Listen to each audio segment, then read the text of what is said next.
Hey friends, it's that mysterious ballpoint pen that entered your life and stuck around for some reason, Sam Cody, here with this week's weekly favorites. So, I know what you're thinking, weird day for a post, right? Also weird topic for a post, right? So if you didn't know, I have a blog over on my website at samdcody.com where I do a weekly favorites newsletter every week. So in that newsletter, I talk about the things that I've enjoyed reading, things I've enjoyed listening to, things I've enjoyed watching, making, and doing that I've enjoyed over the last week. I really wanted to try this out in video form because I feel like it would be really fun for me to upload multiple times a week. That's something that I've always liked the idea of doing, but never really knew how to do in a sustainable way. But seeing as I kind of already have a script written because I'm writing a blog, I'm thinking that this could be a great way to move my blog content over to my YouTube channel. I know that not everyone likes reading blogs, and I personally prefer videos over blogs myself. So I thought it would be cool to put it here as well. So we'll see how it goes. Let me know what you think in the comments so I can gauge if this is something that people like and would like to see more of. Because at the end of the day, I'm just a guy and this is all my opinion. And if people care, I'll keep doing it. If not, maybe I'll keep doing it. If I like it, we'll see. Without further ado, let's talk about my weekly favorites. Section 1 is what I'm reading. So this week I've continued reading The Two Towers by J.R.R. Tolkien himself.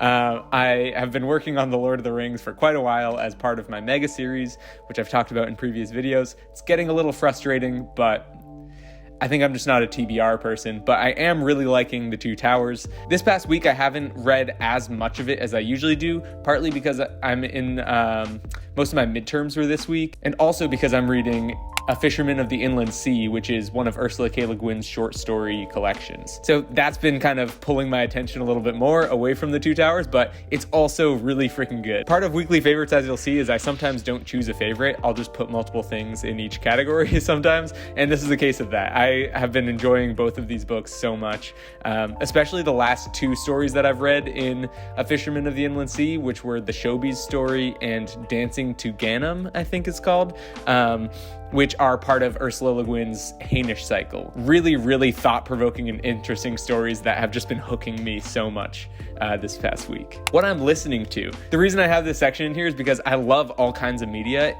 including music. I don't know if people know this, but I'm a musician. I've written a bunch of my own songs. I play guitar, I sing, I'm in an a cappella group, love music, and I love talking about music. So this is kind of a cool outlet for that too. I'm listening to People in Motion by Dayglow. This is an album that released end of last week, and I have just been loving it. It's a great vibe. It's like poppy and upbeat in a way that's similar to music that I loved in high school. And I talk about that as if it's a really long time ago. I guess it's technically 3 years ago, but 4 school years ago.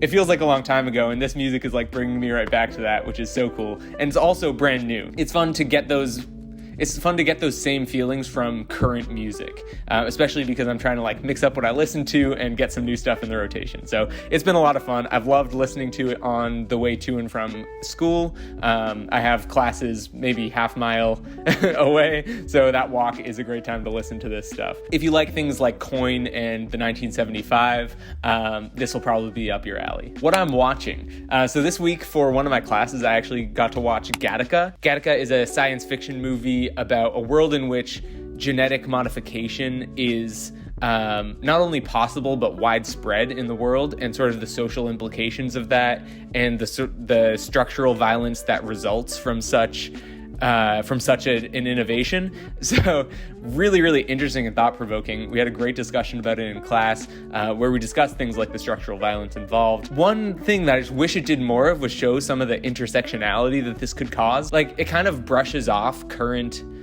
social inequalities. It says like, oh, well, like now that this has happened, racism and sexism are null and void because this other thing has superseded it as a form of discrimination. And I mean, it just felt kind of like a cop-out. I wanted to see what that would look like while interfacing with current social inequalities. There's so much to dig into there that it didn't dig into, but otherwise I thought that the story was pretty cool and pretty compelling. It manages to do a lot and remain concise, even though I kind of wish it did more. But very enjoyable movie. If you haven't seen it, definitely check it out. That class, by the way, is so cool. I love it.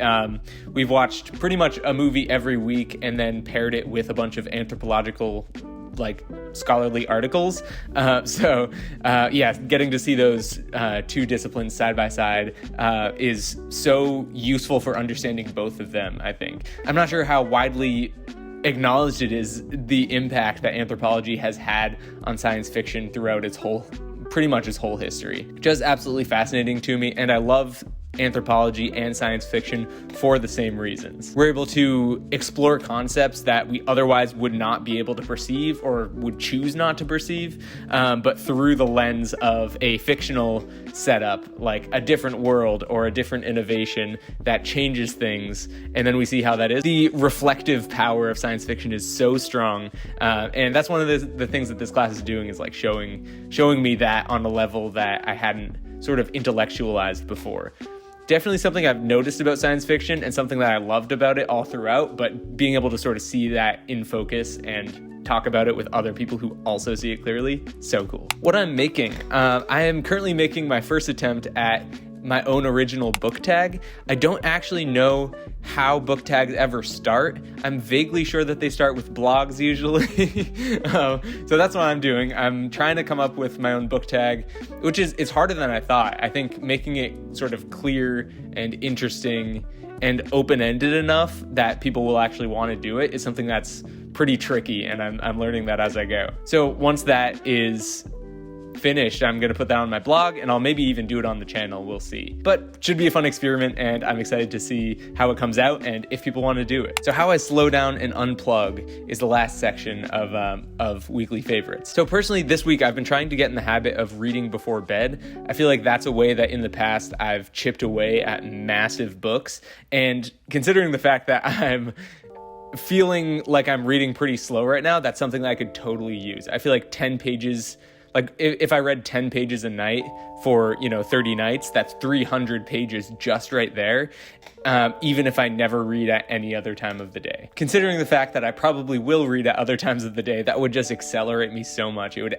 tack on an extra 300 pages a month, as opposed to my current pace that I've been going, which I don't know what it is. I haven't really been keeping too much track of it. And I just feel like I'm going so slow with these books that I'm reading right now. So that's been a way that I have been slowing down and unplugging, is reading before bed. So this has been Weekly Favorites number 15. If you want to see the other 14, they are on my blog. The link is in the description. But let me know if you like this, and I'll probably keep doing them because I feel like it's not too much work on my end, and I feel like making it into a video will make it so much more widely accessible as opposed to my blog, which I don't know how the heck to get that out to people. But my YouTube channel, I kind of have the hang of in that regard. So hoping people enjoy it, and I'll probably continue making them. Have a good one.